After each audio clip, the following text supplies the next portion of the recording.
તો આગળ વાત કરીએ તો સુરતમાં ગોગો પેપરનું વેચાણ કરનાર સામે કાર્યવાહી કરવામાં આવી છે। પોલીસે 18 પાનાના ગલ્લા વિક્રેતાની કરી છે ધરપકડ। પાનના ગલ્લા જેમાં વાત કરવામાં આવે તો ઉમરા, અઠવા, વેસુ, અલથાણામાં ચેકિંગ હાથ ધરવામાં આવ્યું હતું।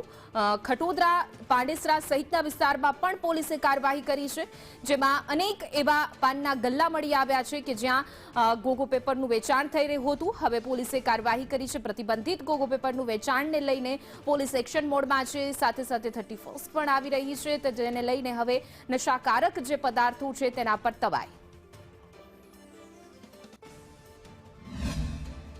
उमरा, वेसु, पांडेसरा, खटोदरा और अल्थान, इन 6 विस्तारों में हमने 4 तरह की कार्यवाही की है, जिसमें कि सिगरेट के शॉप्स वाले अगर यंग बच्चों को किसी तरह की गैर कानूनी चीजें बेच रहे हैं तो उनके अंदर जुवेनाइल जस्टिस एक्ट के तहत कार्यवाही की गई है। साथ ही साथ अगर किसी तरह के पदार्थ जिनका कि उनके पास बिल नहीं है और कहां से वो लेकर के आए हैं ये अगर वो पुरावा नहीं दे पाए हैं तो उनके अंदर भारतीय नागरिक सुरक्षा संहिता की कलम 35(1)(e) के मुजब कार्यवाही की और कब्जे किया गया है। देखिए, Gogo paper in it self illegal नहीं है, लेकिन अगर उसकी बिक्री हो रही है तो उसका गलत इस्तेमाल बच्चों को और यंग कस्टमर से उनके द्वारा गलत तरीके से किया जा सकता है। इसको ध्यान में रखते हुए उसके जो विक्रेता हैं उनके ऊपर हमारी कड़क नजर रखने की हमारी कोशिश।